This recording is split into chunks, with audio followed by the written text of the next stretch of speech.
Hello friends, welcome to SSC coaching centre. दोस्तों, आज की वीडियो में हम रीजनिंग के क्वेश्चन लेकर के आए हैं। पहला ही क्वेश्चन यहां पे आपको नंबर एनालॉजी का मिलेगा। नंबर एनालॉजी का, मिसिंग नंबर का, सीरीज सभी क्वेश्चन है जो इंपॉर्टेंट है। अब यहां पे ये पहला ही क्वेश्चन की मैं अगर बात करूं तो ये एक ऐसा कंफ्यूजन वाला क्वेश्चन है जो बहुत सारे बच्चों से नहीं होगा। क्यों नहीं होगा? आप क्या करोगे? 12 से 14 बनाने के लिए अपना दिमाग लगाओगे। 12 से 14 कैसे बना? 12 में 2 जोड़ दोगे, 14 बन जाएगा सीधा। अगर आप यहां पे 2 जोड़ रहे हैं तो आप यहां पे भी 2 जोड़िए और 24 में 2 जोड़ेंगे, 26 बन जाएगा। आपने कर दिया 26, बिल्कुल सही। लेकिन आपने ये नहीं सोचा क्या इतना आसान दे देगा सवाल एग्जामिनर। देखो, समझ में आई बात? देखो, यहां से 2 जोड़ा 14, यहां से 2 जोड़ा 26, 26 मेरे ऑप्शन में है। बहुत सारे बच्चे ऐसे आते हैं, हाँ जी सही हो गया मेरा, तो मैं तो अब जा रहा हूं, मेरा तो अब दूसरा क्वेश्चन करने का टाइम हो गया, ये तो मैंने कर दिया। लेकिन उन्हें ये पता ही नहीं है कि ये उन्होंने सही नहीं किया, ये गलत कर दिया। एग्जामिनर आपका जो दिमाग है, आपका जो आईक्यू है, उसे कैसे टेस्ट करता है? ऐसे ही प्रश्नों से तो टेस्ट करता है। वो कैसे चेक करेगा कि आप कहां तक सोच सकते हो? आपने ये सोचा ही नहीं कि इतना इजी क्वेश्चन एग्जामिनर कभी दे ही नहीं सकता। कुछ ना कुछ तो लॉजिक होगा ही। ठीक है, अब लॉजिक अब जब होगा तो जो स्मार्ट बच्चे होते हैं, जिन्हें ये पता है कि ये आंसर नहीं है, जो स्मार्ट बच्चे हैं जिन्हें ये पता है कि एग्जामिनर ये हमें फंसाने के लिए दे रहा है, ये इसका आंसर हो ही नहीं सकता, हमें जरूर कोई दूसरा लॉजिक पता करना है। अब देखिए स्मार्ट बच्चे कैसे करते हैं। 12 से 14 बनाने के लिए यही तरीका था, दूसरा तरीका नहीं है। तो एक तरीका यह भी तो होता है ना नंबर एनालॉजी में, जब पहली संख्या का रिलेशन दूसरी से ना बने तो पहली संख्या का रिलेशन आप तीसरी से बना सकते हैं। जब पहली का तीसरी से बनेगा तो दूसरी संख्या का रिलेशन फिर चौथी संख्या से बनेगा। अब दूसरी का पहली का रिलेशन दूसरे कैसे बनना है? 12 से 24 कैसे बनना है? ठीक है, गुने 2 कर दो, 12 दूने का 24। ऐसे ही अब देखो इस वाली संख्या कैसे बनना है भाई, दूसरी संख्या का कैसे बनेगा? यहां भी मैं गुने 2 कर दूंगा तो 14 दूने का 28 आ जाएगा यहां, और पहला ऑप्शन मेरा बिल्कुल सही जवाब हो गया। ये स्मार्ट बच्चे सोचते हैं, वो आगे निकल जाते हैं। समझ में आया ना? चलिए अब देखते हैं अगला प्रश्न। अगला प्रश्न है, यहां पे ये प्रश्न बहुत इंपॉर्टेंट है, बहुत अच्छा क्वेश्चन है, क्योंकि यहां पे मिसिंग नंबर पहले आ गया। और जिस क्वेश्चन में मिसिंग नंबर पहले यहां पे हो या फिर यहां पे हो, यहां पे हो, तो थोड़ा कठिन होता है। और ज्यादातर कठिन जब होता है जब यहां पे होता है मिसिंग नंबर। चलिए, ये मेरा मिसिंग नंबर है, यहां कौन सी संख्या आएगी वो हमें पता करना है। अब देखो, 16 में से 4 घटा दूंगा 12, यहां कोई संख्या रही होगी उसमें से 4 घटा दूंगा तो 48। तो 52 में से 4 घटाने पर 48 मिलता है। 52 मेरा ऑप्शन में है नहीं। अब जब पहली संख्या का रिलेशन दूसरी से ना बने तो मैंने आपको क्या बताया, पहली का रिलेशन आप तीसरी से बना सकते हो। पिछले क्वेश्चन में यही बताया था, जब पहली का तीसरी से बनेगा तो दूसरी संख्या का चौथी से बनेगा। ठीक है, चलिए दूसरी का चौथी से बना करके देख लो, क्योंकि पहली का तो तीसरी से है ही नहीं कुछ, तो पहले इन दोनों का बना के देख लो। 12 से 48 कैसे हो रहा है? अगर आप 12 का मल्टीप्लाई 4 से कर देंगे तो 12 चौके 48 हो जाएगा। जब यहां आपने मल्टीप्लाई 4 किया तो यहां भी मल्टीप्लाई कर, तो 16 चौके 64 हो जाएगा। यहां कौन सी संख्या आ जानी चाहिए? 64। 64 जो कि हमारे सी ऑप्शन में दिया गया, ये बिल्कुल सही जवाब हो जाएगा। क्लियर है सभी को? चलिए अब देखते हैं अगला प्रश्न। अगला प्रश्न है, यहां पे आप देखेंगे मिसिंग नंबर में ये रहा आपका मिसिंग नंबर, यहां कौन सी संख्या आएगी वो बता देना है। ठीक है, अब यहां पे सबसे पहले तरीका तो यही रहता है इसको करने का कि जिस तरफ आपकी बड़ी संख्या रही, जैसे मैं नीचे को चलूंगा तो बड़ी संख्या नीचे की तरफ है, इस कॉलम में भी नीचे की तरफ बड़ी संख्या, तो मैं क्या करूंगा, प्रश्न को नीचे की तरफ सॉल्व करूंगा ऐसे करके। तो सबसे पहले पहले कॉलम को मैं सॉल्व करूं तो 6 और 7 से मुझे 85 बनाना है। तो क्या करना होगा मुझे 6 और 7 से 85 बनाने के लिए?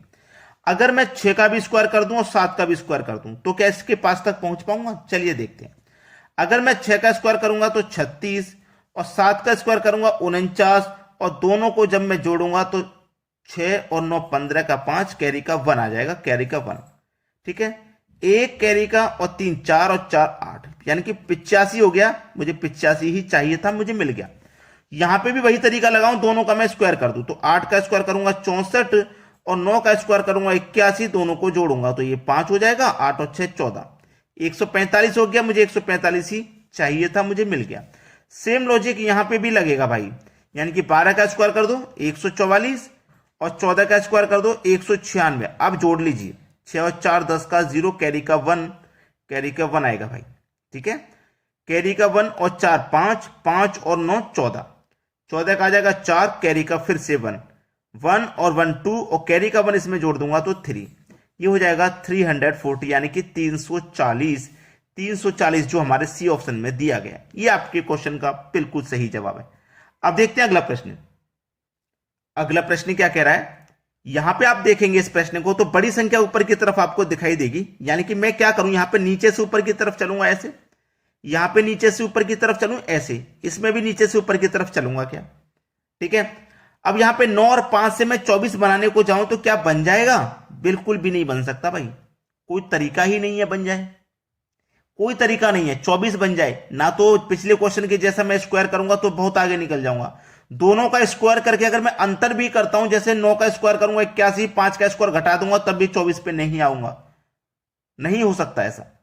तो मैं एक तरीका और होता है कि कॉलम का सभी का आप योग करके देख सकते हैं, 24 5 29, 29 में जोड़ूंगा 9, ये हो जाएगा 38।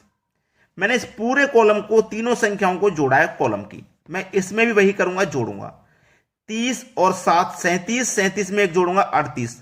देखो मेरे दोनों कॉलम मैच हो गए, इसका भी योग 38, इसका भी 38, तो फिर इसका भी योग कितना आना चाहिए, 38 ही आना चाहिए, सही है। चलो 18 और 19 मिलकर के 37 होता है, और 37 में मुझे एक जोड़ना पड़ेगा तो मेरा 38 हो जाएगा, तो मुझे एक जोड़ना है जो कि मेरे बी ऑप्शन में है। क्लियर है, कोई ज्यादा मुश्किल तो नहीं था क्वेश्चन। चलिए अब देखते हैं अगला सवाल। अगला प्रश्न है, यहां पे प्रश्न में आप जब ध्यान देंगे तो अगर नीचे की तरफ ऐसे देखें तो 1024 बड़ी संख्या है, ऐसे 512 बड़ी संख्या है, तो क्या यहां पे भी बड़ी संख्या आएगी, लेकिन तरीके से सॉल्व करना है प्रश्न को। अब कभी कभी ऐसा भी हो सकता है कि प्रश्न में नीचे की तरफ बड़ी संख्या है लेकिन आपका नीचे की तरफ रिलेशन बनेगा ही नहीं, कोशिश करके देख लो तब भी नहीं बन रहा, तो फिर आपको ये छोड़ना पड़ेगा। देखो यहां पे अगर मैं बात करूं 8 का स्क्वायर 64 और 8 का क्यूब 512 होता है तो बन गया, इसका स्क्वायर ये है और इसका क्यूब ये है, बन गया कि नहीं बन गया। अब 4 का स्क्वायर तो 16 होना चाहिए, जब यहां स्क्वायर आ रहा तो यहां पे भी आना चाहिए, तो ये लॉजिक काम नहीं कर रहा, कोई दूसरा ही लॉजिक होगा, उसे ही ध्यान दीजिएगा। लॉजिक क्या है, मैं ऐसे सॉल्व करता हूं प्रश्न को इस तरीके से, क्योंकि जब मैं ऐसे चलूंगा तो बड़ी संख्या 16 ऐसे भी मिल जाएगी मुझे, ऐसे चलूंगा तो बड़ी संख्या 128 ऐसे भी मिलेगी, और ऐसे चलूंगा तो 124 ऐसे भी मिलेगी, तो मुझे प्रश्न को ऐसे सॉल्व करना है। चलिए अब मैं यहां पे ध्यान से देखूंगा तो 4 का 2 गुना 8 हो गया गुने 2, और 8 का 2 गुना 16 हो गया गुने 2, ठीक है। अब मैं ऐसे देखूंगा तो 32 का 2 गुना 64 हो गया 2 गुना, और 64 का 2 गुना 128 हो गया। बात क्लियर है ना। तो ये क्वेश्चन मार्क पे एक ऐसी संख्या होगी उसका 2 गुना आपका 512 होगा, और 512 का 2 गुना 124 है, बिल्कुल सही। तो यहां पे कौन सी संख्या है, देखिए कैसे पता करेंगे। पहली संख्या के बारे में, 8 का आधा है ये 4, 64 का आधा है ये 32, तो 512 का आधा होगा ये, तभी तो इसका 2 गुना ये। तो 512 का मैं आधा कर लेता हूं 2 से डिवाइड करके, 2 दूनी का 4, 1 बचेगा 11, 2 पंजे 10, 1 बचेगा 12, 2 छिक्के 12, यानी कि 256 होगा। यहां कौन सी संख्या आएगी, 256, किस ऑप्शन में है, डी ऑप्शन में हमको दिया गया। 256 कहां मिलेगा, डी ऑप्शन में। सभी को समझ में आ गया। चलिए अब देखते हैं अगला प्रश्न। अगला प्रश्न है, इस प्रश्न में मिसिंग नंबर आपका देखिए ये रहा, यहां कौन सी संख्या आएगी वो बता देना है, ठीक है। बड़ी संख्या के बारे में हम इधर बात करेंगे, तो ऐसा कुछ नहीं है कि बड़ी संख्या ज्यादा बड़ी संख्या की तरफ हम जा रहे हों, ठीक है। चलिए हो क्या रहा है प्रश्न में, उस पर ध्यान दीजिए। अगर मैं पहले इस कॉलम में दिमाग लगाऊं, इस कॉलम में क्या हो रहा है, तो मैं पहली संख्या और तीसरी संख्या को लूंगा, दूसरी को छोड़ दिया, पहली संख्या और तीसरी को मैंने लिया और दोनों का कर दिया आपस में मल्टीप्लाई, तो 6 का 4 से मल्टीप्लाई कर दिया, मुझे 24 मिला। और जो छोटी हुई संख्या है दूसरी और फिर चौथी का आपस में मल्टीप्लाई करूंगा मैं, तो 8 त्रिक का 24, ये भी 24 हो जाएगा, दोनों का 24 24 आ गया। सेम लॉजिक यहां लगाऊंगा मैं, पहली का तीसरी से मल्टीप्लाई करूंगा तो 18 त्रिक का 54 हो जाएगा भाई, और सेम यही करूंगा दूसरी का फिर चौथी से मल्टीप्लाई, 27 दूनी ये भी 54 हो गया। मतलब योग सेम आ रहा है, जो यहां पे मल्टीप्लाई करके आ रहा है वही यहां पे आ रहा है, जो यहां पे आया वही यहां पे आया, तो यहां पे भी बिल्कुल वही आना चाहिए।